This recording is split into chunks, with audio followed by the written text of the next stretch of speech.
hey, everybody, welcome to Conversations. We're so glad that you're joining us for this next episode. This is a little platform that we're using to do a little bit of a deep dive into what we talked about the previous weekend on the weekend message. And so this past weekend, I talked about abortion, and we thought it'd be great for y'all to hear the story of someone who has some experience in that area rather than just hearing from me. And we know there's all kinds of thoughts and feelings and emotions and history around the issue of abortion. And I actually think you're going to be really encouraged, regardless of where you may be on this issue, by the story that we're going to hear today. And so we have here with us Megan Meyer. Hey, Megan. Hi. Hey, well, let's just go ahead and tell us a little bit about who you are and just jump right into your story. Yeah, thanks. Yeah. I guess it's different than seeing me on pre-service here. Yeah, that's true. So everyone know I do pre-service, also involved in women's, just got done 2 years in our co-lab program, and that has all been wonderful. I have a kid that serves here at church. I've been married 14 years to my husband, Mike. Fun fact about us is that, so we go to Papillion. Yep. And before we moved to Papillion, him and I actually started our family in this teeny tiny little town called Meadow Grove, Nebraska. Okay. I don't know if you've ever heard of it. Where is that? It's by Norfolk. It's about 15 miles west of Norfolk. Is that where y'all both grew up? Or? No, well, my husband grew up in Norfolk. Okay, gotcha. So when we first got married, we moved back up there because he had a job up there. And I'm talking tiny, 350 people total. More cows, literally, literally than people. Wow. And so it was funny because his family thought that I would totally freak out. They're like, she grew up in Omaha for the most part. Before that, outside of Philadelphia. She's used to cities, and my graduating class was 450 people. Oh, wow, yeah. So bigger than this, but for me, downsized, yeah, a little bit. I loved it. I was so excited to move there. Cool. I love just country and being kind of out and not having your neighbors right up next to you. Yeah.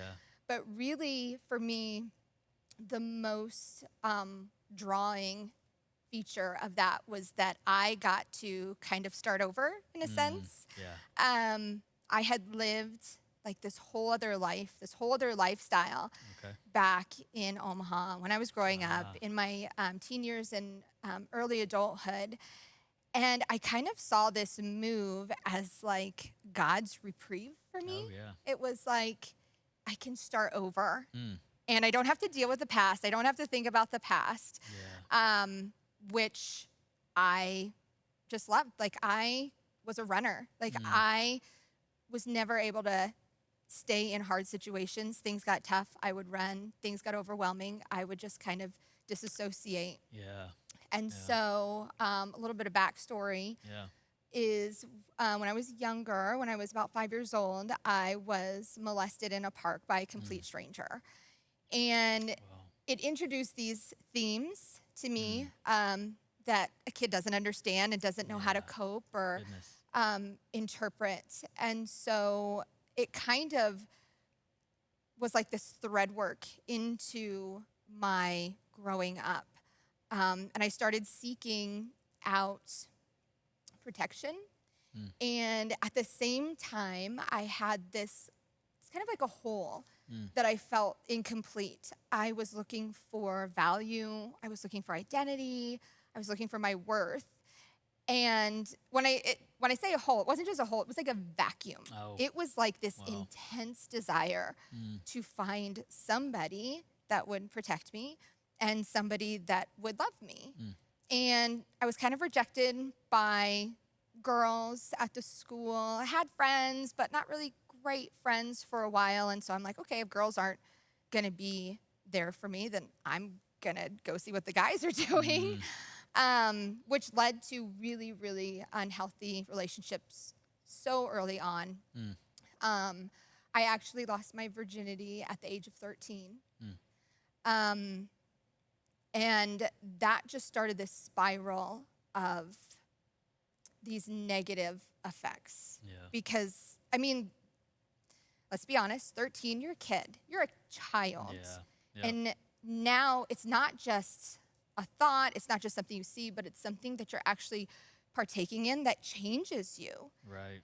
It changes your feelings. It changes how you see the world. It changes how you see yourself. And I didn't have a good foundation to begin with. Wow. So I started running from it in the sense that I would go to alcohol and drugs, but then I would just keep cycling back to relationships, back to men and boys and older. And, it wasn't, Oh, wow. there was a lot of being taken advantage of, but I put myself into situations because of that intense need that I felt to find value there. Yeah. And so when, after several months of this, I had anxiety, which got misdiagnosed as depression.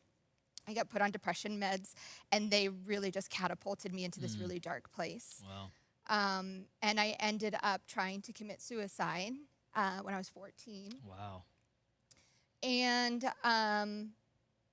once I came out of the rehabilitation program that I was in, which I was only in for 2 weeks, when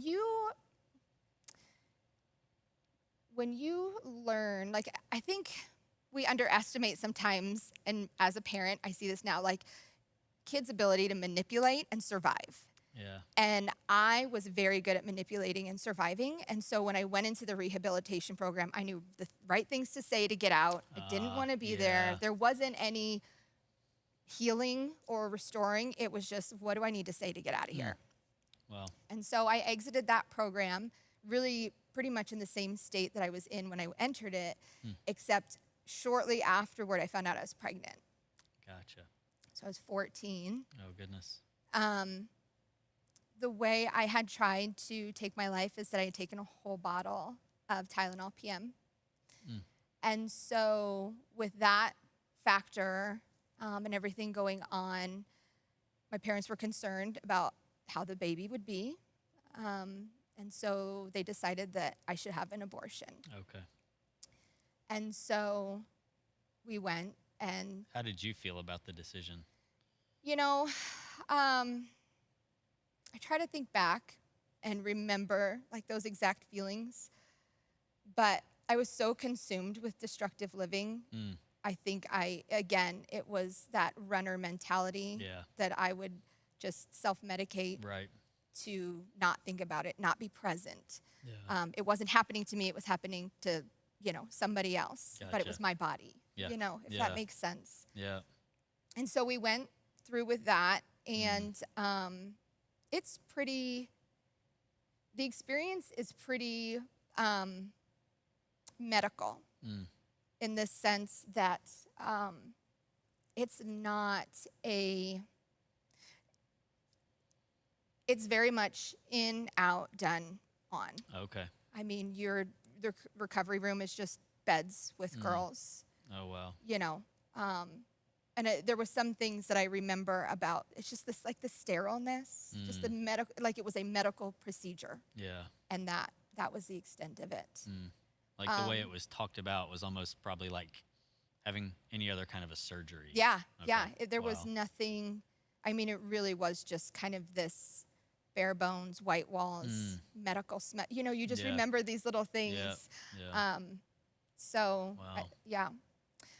But after that experience, nothing really changed. I think I just continued that mentality of disassociation. And when I would run to alcohol and I would run to relationships, and there's a point where you just like have to numb from the person that you are. Yeah. I did not like who I was. I wasn't doing these things because, I was so proud of myself, or I was doing them because I didn't know that my worth lied anywhere else. Yeah.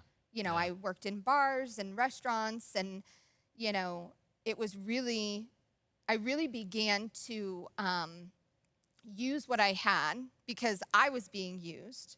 I was going into relationships wanting to be loved, wanting to find value. Wow. And I started to weaponize my own sexuality because I thought, well, if you're just going to end up throwing me away, I'm going to throw you away first. So it was really this just twisted way Wow. of looking at relationships. Yeah. And And so, I mean, I'm still a teenager, you know, just trying to work this all out. So there was a lot of drugs, a lot of, I mean, situations where just by the grace of God that I am still here. Wow.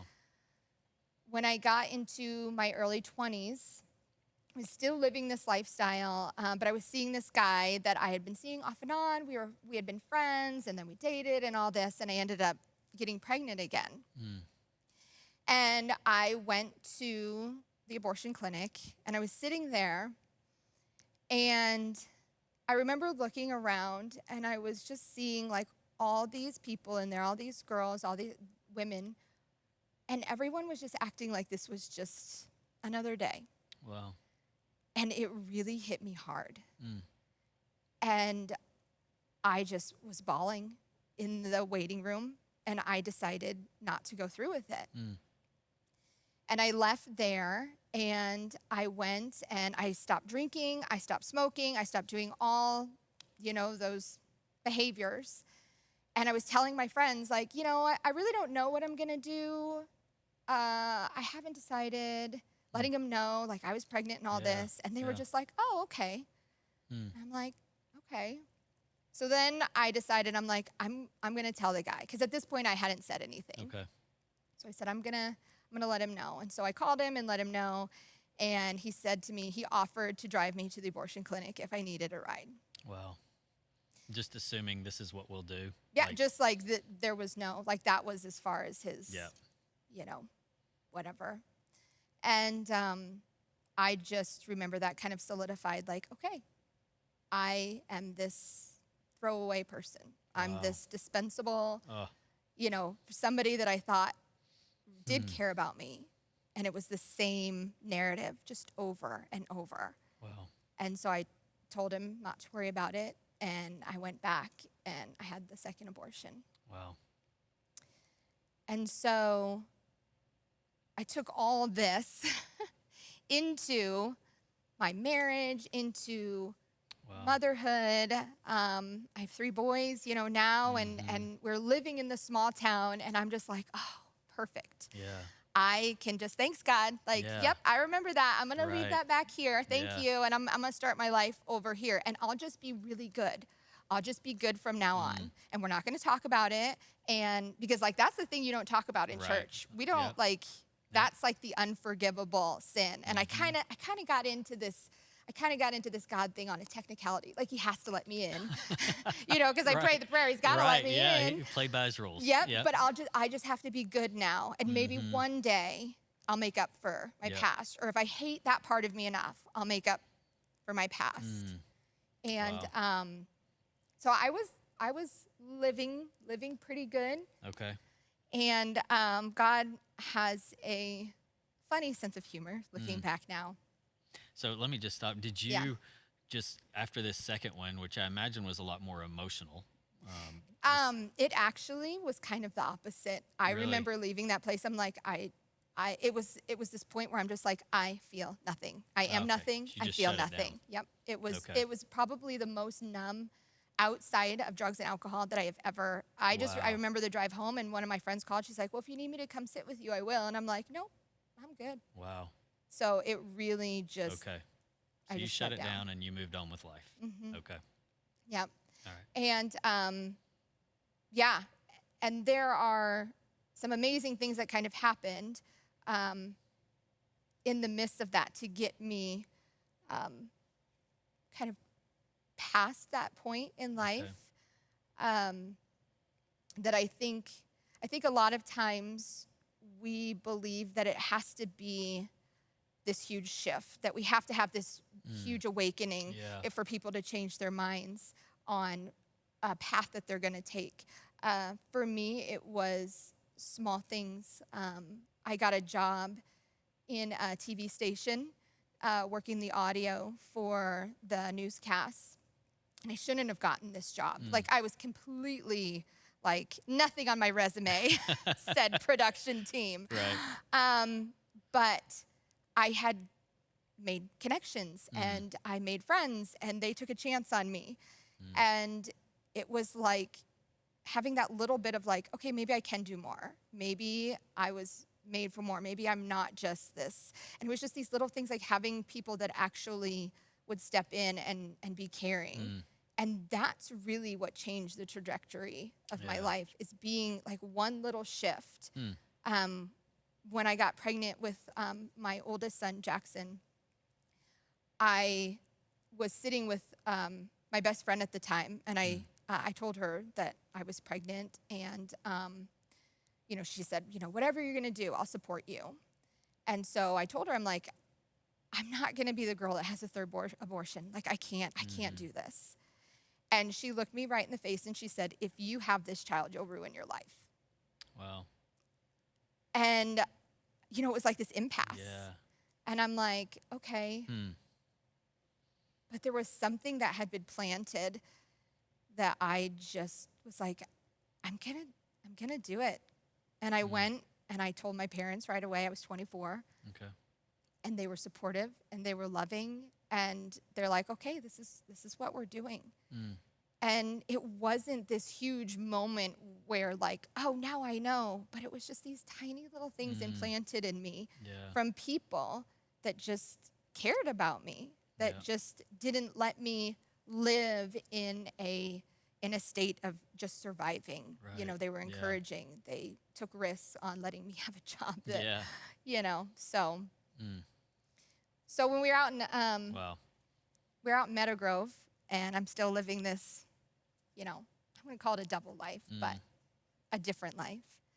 And God decides to bring us back to Omaha through my husband's job. And I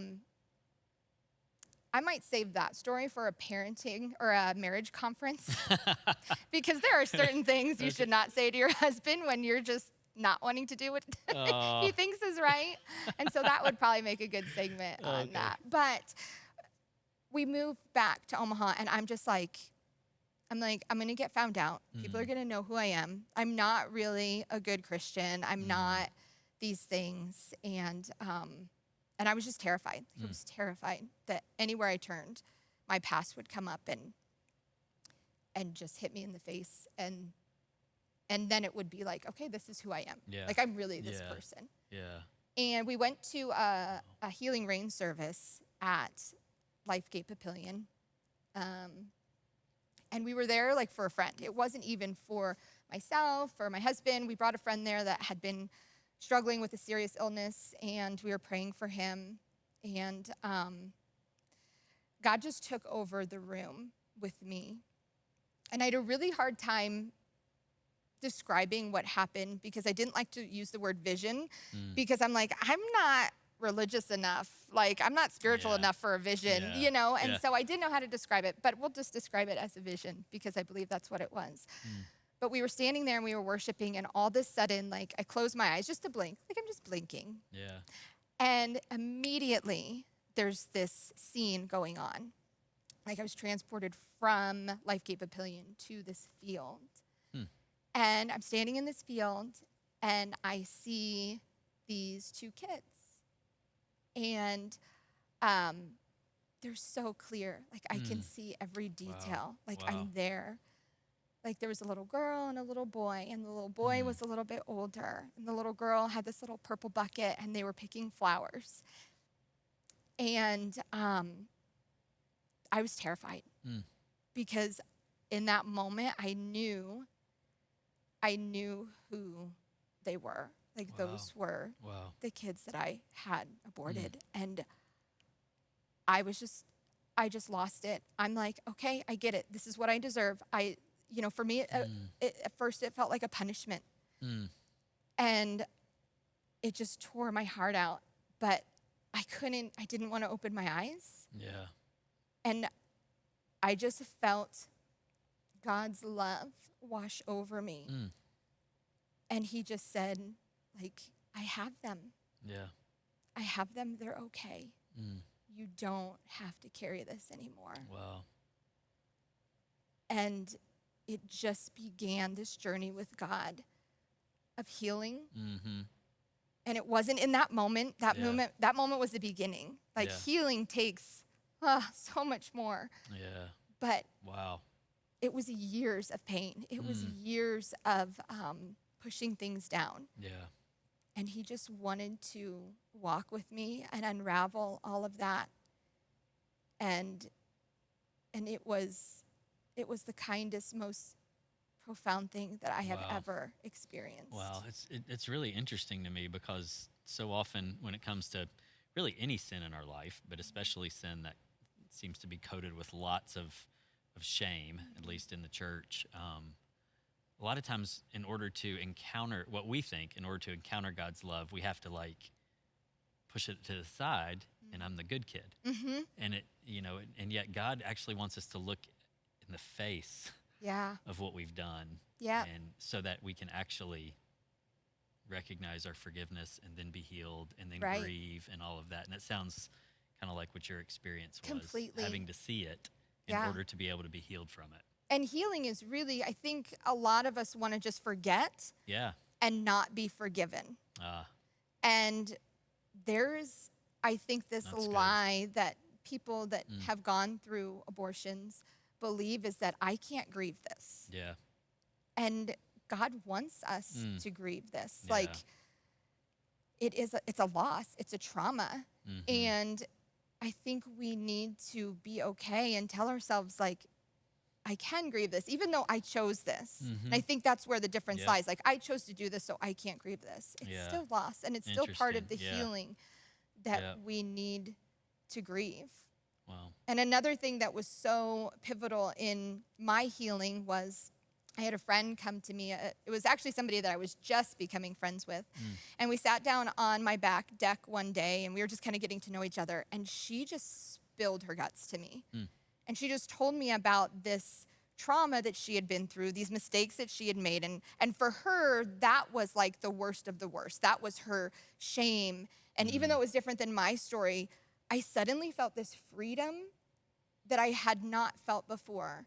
Because up until this point, I could not even speak the word abortion. I could not talk about it. Wow. My husband would bring it up, and there was this one time he brought it up and asked if I had ever thought about naming, the kids that I had aborted, and I about decked him. I mean, I'm like, we don't talk about it. This is not, I mean, I couldn't, him and I both questioned that if that was the Holy Spirit, because he, that wasn't something that he was, we were not talking about it. Yeah. But on my back deck, this girl shared with me a really hard thing in her life.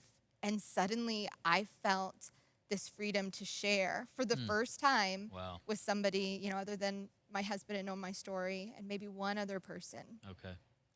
And saying it out loud was one of the most freeing things I think that I had done to that date. Wow. Just profound. Being able to share it. Kind of bring it out. It's powerful when you bring things to the light. Yeah. You realize, like, okay, like there's hope here. Mm-hmm. Yeah. So I think that's usually the big hang up with people who have abortion experience is, maybe they come to meet Jesus, or maybe they were already a Christian. 25% of women in the church, have had abortions, but most people would never know that stat because no one talks about it.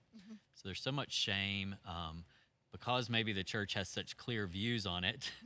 Maybe there's this sense that, I could never bring it out because it's a pretty black and white issue. The church probably has not done a great job of carrying it with compassion, carrying the views with compassion. So I guess I would say, what from your experience can the church do better in order to help women come forward and be healed and talk about it and process what happened? Yeah. So I think this series and this topic especially has been amazing to hear from the pulpit, someone actually speaking about it, because in my time in different churches, it's just we just don't talk about it. And so I'm really thankful for what you are doing and just the different leaders and really my experience here at Lifegate, because I started sharing my story in our women's group years ago. Okay. And so just having a place to do that, and not everybody needs to stand on stage and tell their story for there to be healing, but that we have space here. Yeah.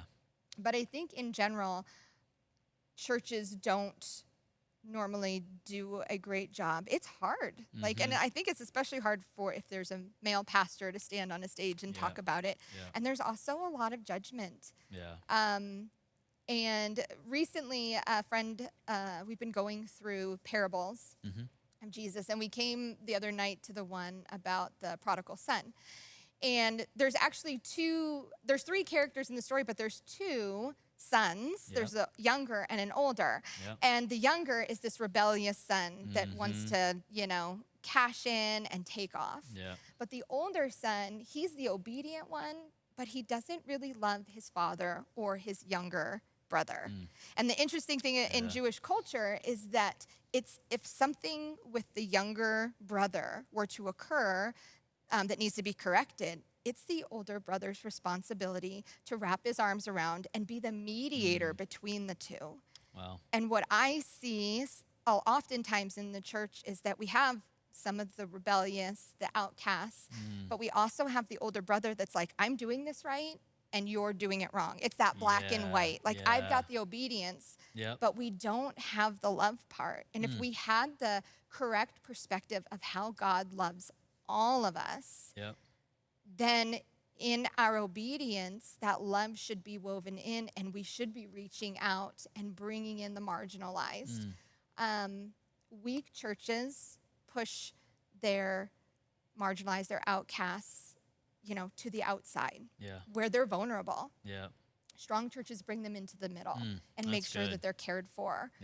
And so I think we need to have more conversations, and we need to have more love, and we need to have more understanding that it is not a black and white thing. There's traumas. Abortion isn't a root problem. It's a symptom of a deeper disease. Okay.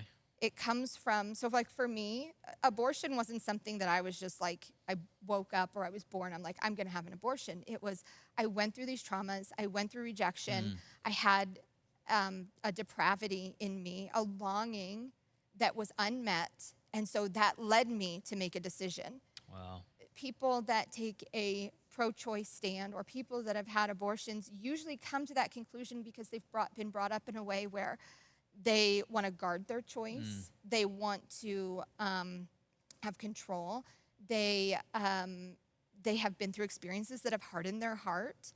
So it's not that the pro-choice or the abortion is like the thing that we need to be combating. We need to be loving people early on or where they're at. That's really and good. really bringing them in to understand God's all-encompassing love. And I think that's where the change comes with restoration, with stepping in before people make that choice, is if they're really seen through that perfect love, then they know that there's something different for them. Yeah, that's really good.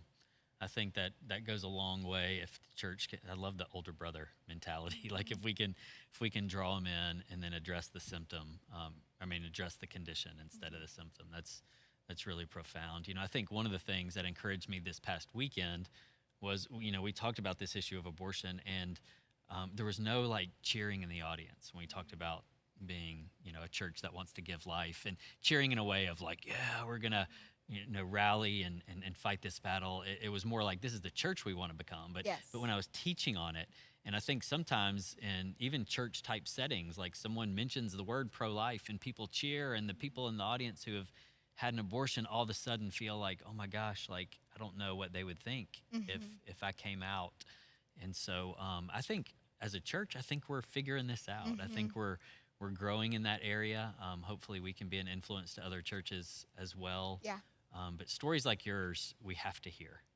And I just want to say thanks for coming forward with it, being willing to share it with whoever may be watching. Yeah. And it's a big deal. Yeah. And I'm convinced that if there's women out there who have had similar experiences, they'll hear your story and hopefully have the courage. Yeah. And if I could just add one thing, that through all of this, I will never be able to go back and make a different choice. Yeah. I will never be able to, hold those babies. And but what God has given me is the ability to give them purpose by sharing the story. Yeah. And when I share the story, like they live and they have purpose.